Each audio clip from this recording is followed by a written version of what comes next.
προσπάθεια, για όλες τις ενέργειες που κάνει ο Σύλλογος Νέων. Το δικό μου το θέμα είναι για την κοινωνική διάσταση της βίας και της κοινωνικής βίας.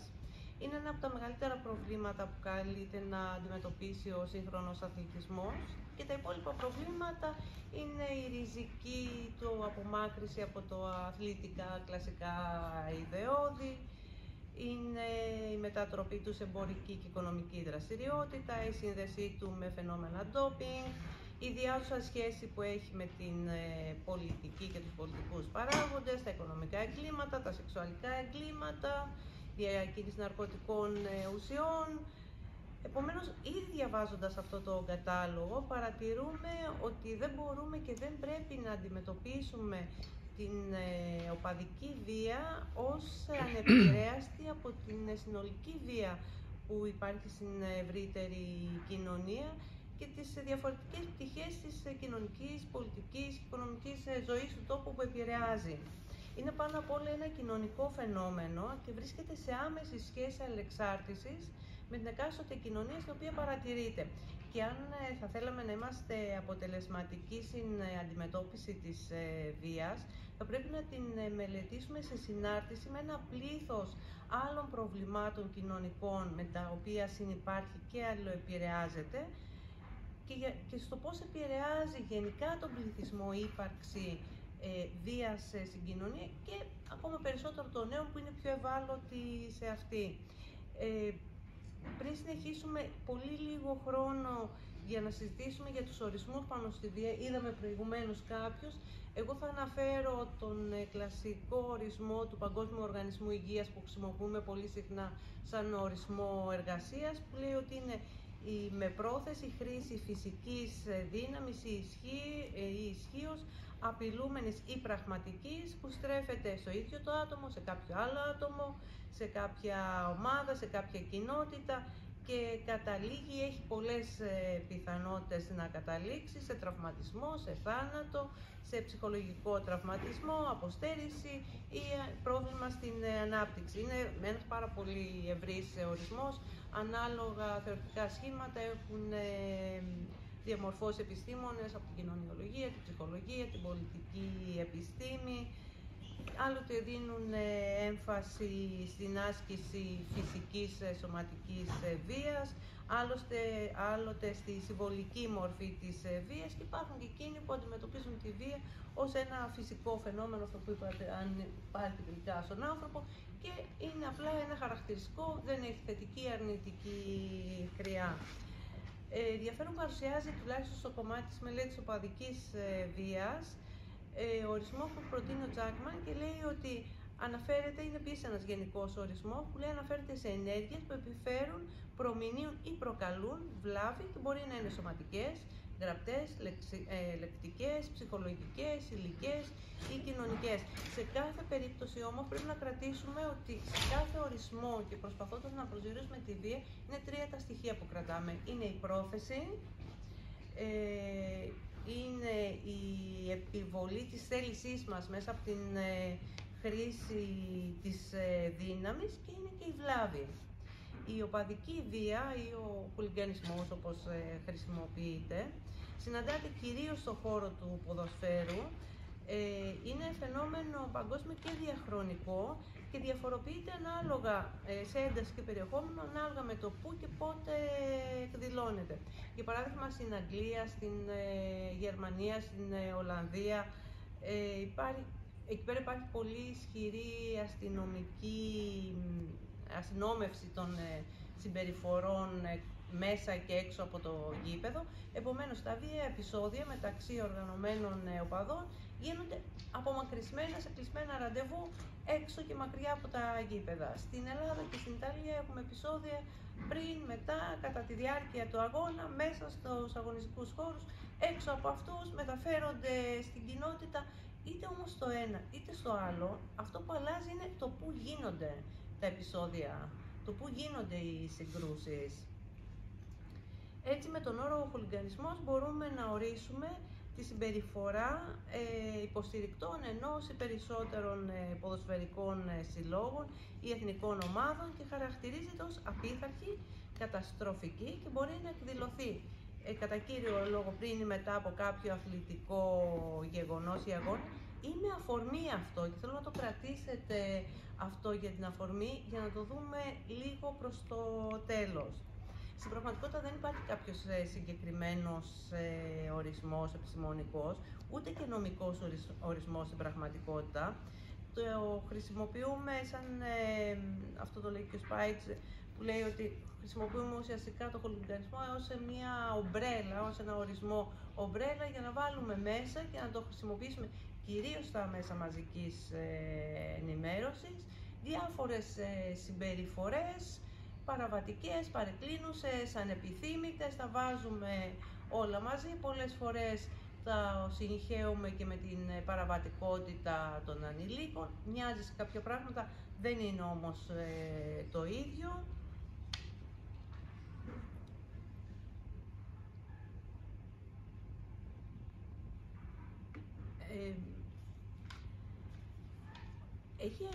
Έχει οριστεί από τον Ντάνινγκ η οπαδική βία ως η ανταγωνιστική βία κοινωνικά οργανωμένων ομάδων που κατευθύνονται κυρίως σε ομάδες που θεωρούν ως αντίπαλες. Και ξαναγυρνάω στην προηγούμενη. Και μάλιστα έχει ενδιαφέρον, γιατί αν ρωτήσουμε κάποιον που στέκεται αντικειμενικά και είναι έξω από αυτές τις ομάδες, θα αναγνωρίσει στα μέλη των ομάδων τις ίδιες συμπεριφορές και τα ίδια χαρακτηριστικά. Αντίθετα, τα μέλη των ομάδων αυτών θα βρουν τους εαυτούς τους να διαφέρουν τελείως. Το 2002 το Συμβούλιο της Ευρωπαϊκής Ένωσης, σε έκθεση για την οπαδική βία στα κράτη-μέλη της Ευρωπαϊκής Ένωσης, έφτιαξε ένα κατάλογο από μια σειρά αδικημάτων που μπορεί να προκληθούν για τους οπαδούς και τα οποία περιλαμβάνουν τη χρήση βία κατά προσώπων, την πρόκληση ζημιών σε περιουσιακά στοιχεία, τις παραβιάσεις που αφορούν αλκοόλ, ναρκωτικά, την παραβίαση της ειρήνης, την κλοπή και την πώληση εισιτηρίων στη μαύρη αγορά. Αναζητώντας όμως τις απαρχές του φαινομένου της οπαδικής βίας, με τη μορφή που το συναντάμε σήμερα, γιατί υπήρχαν αναφορές ήδη από το 17ο αιώνα σε αγώνες αθλητικούς που υπήρχαν επεισόδια, αλλά με τη μορφή που το έχουμε σήμερα παρουσιάζεται από το πέρασμα, κυρίως στη χώρα μας, από το πέρασμα από το ερασιτεχνικό ποδόσφαιρο, από τον ερασιτεχνικό αθλητισμό στον επαγγελματικό και στην διαφοροποίηση του τρόπου με τον οποίο λειτουργούν τα αθλητικά σωματεία. Αρχίζουν να λειτουργούν σε μεγάλο βαθμό ως οικονομικές επιχειρήσεις, με τη σταδιακή μετατροπή των οργανωμένων οπαδών σε καταναλωτές και πελάτες. Ακόμα και αν οι οπαδοί αυτό δεν το αντιλαμβάνονται και διατηρούν ακόμα σε μεγάλο βαθμό τη συναισθηματική σύνδεση με την ομάδα, όταν αναφερόμαστε στη μετατροπή τους σε πελάτες και καταναλωτές, δεν αφορά μόνο τα εισιτήρια, τις συνδρομές και την αγορά των προϊόντων που υπάρχουν δεν είναι αυτό η οικονομική δύναμη, τα προϊόντα με τα λόγο και τα σύμβολα της ομάδας, αλλά υπάρχει ένα ολόκληρο οικονομικό σύστημα. Και αυτό αφορά τα στοιχήματα, τις εκδοτικούς ομίλους, τηλεοπτικά κανάλια, αλλά κυρίως την αγοραστική και οικονομική αξία της ομάδας, η οποία ενισχύεται ανάλογα με το πόσο ένθερμη και πόσο πολυπληθής είναι η οπαδή της.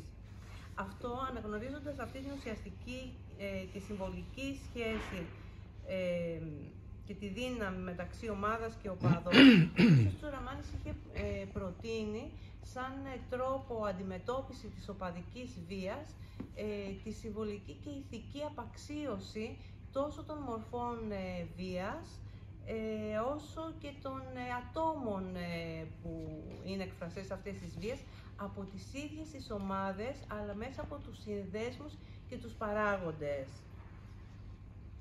Και αυτό γιατί στην πραγματικότητα υπάρχουν δύο κυρίαρχες στρατηγικές. Η μία είναι ότι η επίσημη ομάδα με τους εκπροσώπους τύπους καταδικάζουν πάντα δημόσια όλα τα βία φαινόμενα, όπως πρέπει να κάνουν.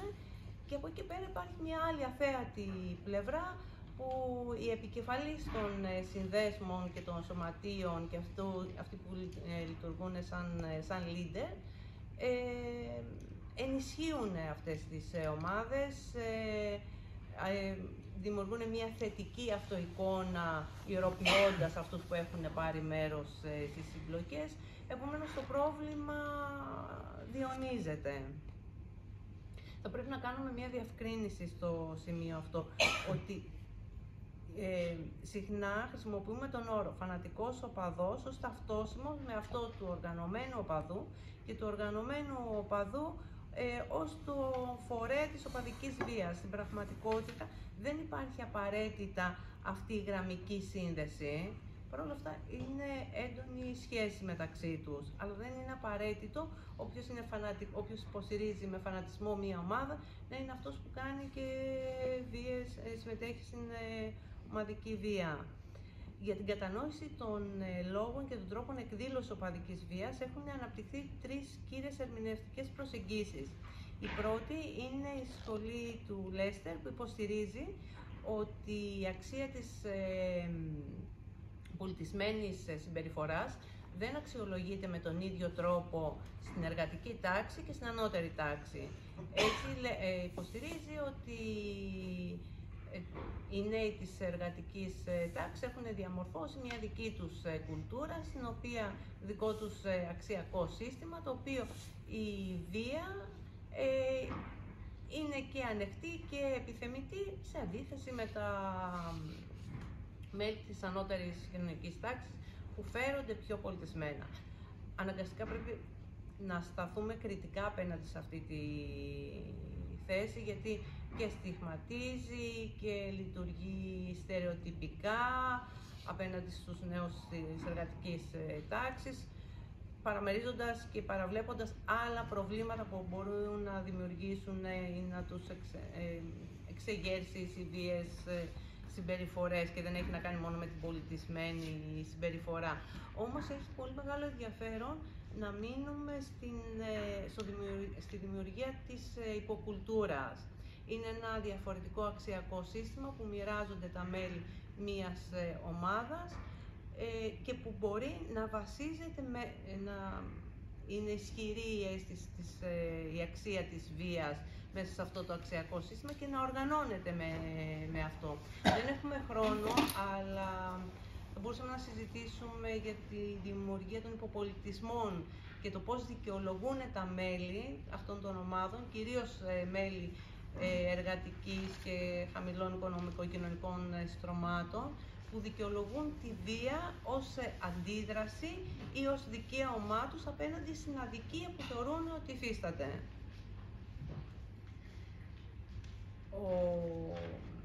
Η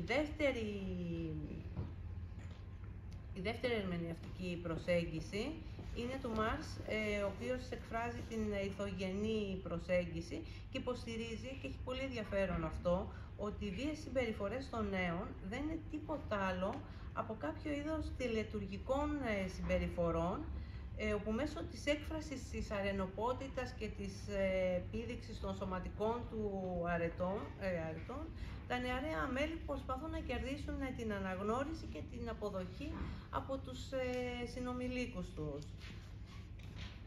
Και αυτό σε μια κοινωνία όπως η σημερινή, που τα όρια της μετάβασης μεταξύ ανηλικότητας και ενηλικότητας είναι πάρα πολύ ρευστά και σε πρακτικό και σε συμβολικό επίπεδο, παρουσιάζει ιδιαίτερο ενδιαφέρον για τον τρόπο που κάποιοι νέοι χρησιμοποιούν τις οργανωμένες ομάδες οπαδών σαν ομάδες ένταξης για να σχηματίσουν μία ταυτότητα. Και αυτή είναι και η δεύτερη και η τελευταία ερμηνευτική προσέγγιση, που λέει ότι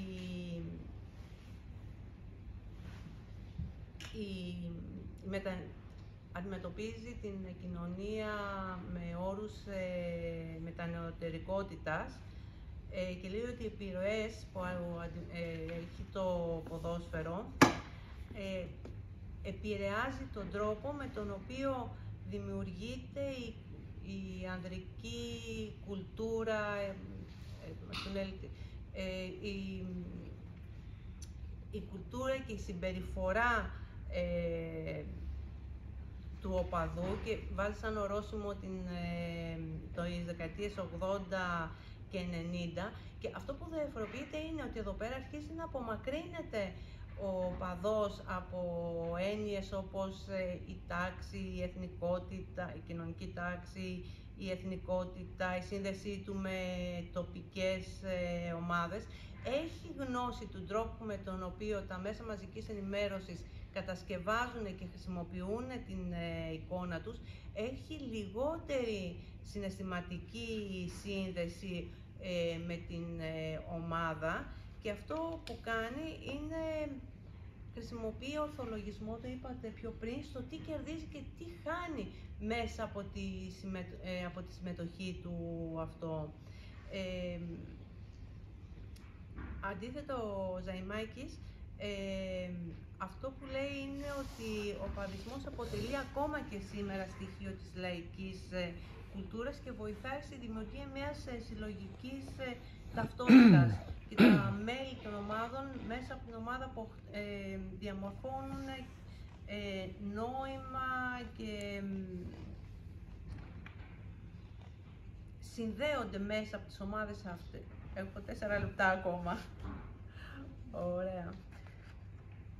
Λοιπόν, αφού έχω 4 λεπτά, θα κλείσω τις σημειώσεις, γιατί βλέπω ότι δεν θα προλάβουμε, και θέλω να συζητήσουμε 2 πράγματα μόνο. Το ένα είναι, τα 2 τελευταία χρόνια έχουμε 3 θανάτους από το ποδόσφαιρο, έτσι. Έχουμε ένα πάρα πολύ μακρύ, εγώ έχω χάσει το μέτρημα, κατάλογο γυναικοκτονιών. Έχουμε πάρα πολλά κρούσματα νεανικής παραβατικότητας με θύματα και δράστες νέους. Έχουμε πολλά κρούσματα κακοποίησης ανηλίκων. Αντιμετωπίζουμε ακόμα ηθική και οικονομική και κοινωνική κρίση, και φτάνουμε στο σημείο να συζητήσουμε και να προτείνουμε λύσεις. Και κάθε φορά που βρισκόμαστε σε ένα δημόσιο διάλογο, αυτό που κάνουμε είναι ευκολόγια. Λέμε θα πρέπει να κάνουμε αυτό και θα πρέπει να κάνουμε εκείνο και να αλλάξουμε τη συμπεριφορά και να αλλάξουμε την κουλτούρα και να δώσουμε νόημα στην παιδεία, και τα έχουμε πει χιλιάδες φορές, δεν έχει γίνει τίποτα. Το μόνο που γίνεται και σε έναν βαθμό είναι αποτελεσματικό είναι αστυνομικά μέτρα, περισσότερο ή λιγότερο αυστηρά, που αυτό που κάνουν είναι απλά μειώνουν ευκαιριακά κάποια ποσοστά, τίποτα άλλο. Αυτό που θα πρέπει να γίνει είναι να δοθεί έμφαση στην πρόληψη. Το λέμε και το ξαναλέμε και δεν γίνεται ποτέ, γιατί τα αποτελέσματα, όταν δώσουμε έμφαση στην πρωτογενή, δευτερογενή και τριτογενή πρόληψη, όταν δηλαδή υποστηρίξουμε τις ευάλωτες ομάδες, είτε αυτές αφορούν συγκεκριμένες κατηγορίες νέων, είτε οικογένειες νέων, είναι κάτι που στοιχίζει, και από τη στιγμή που στοιχίζει δεν επιλέγεται. Τέλος, να πω ότι όσο αφορά την οπαδική βία, στην Ελλάδα έχουν γίνει 2 μεγάλες μελέτες. Η μία ήταν το 86-88 από τον Κουράκη και η άλλη ήταν το 92-93, 2 χρόνια, από τον Αστρανάκη. Έκτοτε δεν έχει γίνει καμία σοβαρή επιστημονική μελέτη. Έχουν γίνει μικρότερες μελέτες, περιστασιακές, κυρίως σε επίπεδο μεταπτυχιακών σπουδών. Δεν έχει χρηματοδοτηθεί κάποια άλλη έρευνα μεγάλη. Εάν δεν έχουμε στοιχεία, αν δεν έχουμε μελετήσει το συγκεκριμένο πληθυσμό, αν δεν ξέρουμε πώς έχει μεταβληθεί στο πέρασμα του χρόνου, δεν ξέρουμε με ποιο τρόπο μπορούμε να πάρουμε αποτελεσματικά μέτρα που να έχουν ουσία και διάρκεια. Γιατί στην πρώτη περίπτωση, στην έρευνα του Κουράκη, είχαν βρεθεί ότι οι οργανωμένοι οπαδοί προερχόταν, μα μιλάμε 35 χρόνια πριν, ότι ήταν από δυσλειτουργικές οικογένειες, ότι μέσα από την συμμετοχή στις ομάδες νιώθανε πολύ έντονη συγκίνηση. Το αντιμετώπιζε κυρίως σαν ατομικό πρόβλημα των συγκεκριμένων νέων. Ο Ασθενάκης έκανε λόγο για τις υποκουλτούρες Και ήταν και ο πρώτος όμως που σύνδεσε τους οργανωμένους οπαδούς με τη χρήση ναρκωτικών ουσιών και αλκοόλ. Έχει τελειώσει ο χρόνος. Δώστε μου 2 λεπτάκια ακόμα για να πω μόνο αυτό. Και αυτό γιατί το αντικείμενό μου είναι συμμορίες ανηλίκων και αυτό που ξέρω μέσα από συνεντεύξεις είναι ότι ενώ δεν είναι το ίδιο πράγμα, συχνά τα όρια μεταξύ τους είναι ρευστά. Δηλαδή, πίσω από τις οργανωμένες ομάδες οπαδών κρύβεται ή υποκινείται μέσα από τη διακίνηση και τον έλεγχο των ναρκωτικών συγκεκριμένων περιοχών και κάποιες φορές οι συμμορίες, τα μέλη που ανήκουν σε συμμορίες ανηλίκων ανήκουν και σε ομάδες οργανωμένων οπαδών, γιατί αυτό διευκολύνει τη δράση τους. Και στις 2 όμως περιπτώσεις αυτό που αναζητούν οι νέοι που είναι σε αυτές τις ομάδες είναι η αίσθηση ότι κάπου ανήκω, ότι έχω μία ταυτότητα, και αυτό γιατί ζούμε σε μια εποχή που είναι πολύ δύσκολο ένας νέος άνθρωπος να αποκτήσει ισχυρή κοινωνική ταυτότητα. Έχουν χαθεί, είμαστε στη φάση μετάλλαξης παραδοσιακών αξιών, έχουν απομακρυνθεί από ιδεολογίες που στο παρελθόν δίνανε νόημα στη συλλογική δράση.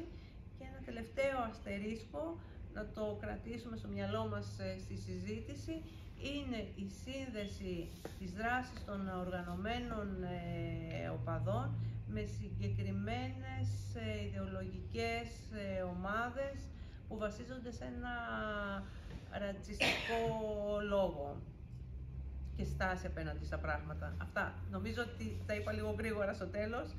2 λεπτά έχω πάρει παραπάνω. Ευχαριστώ για την υπομονή.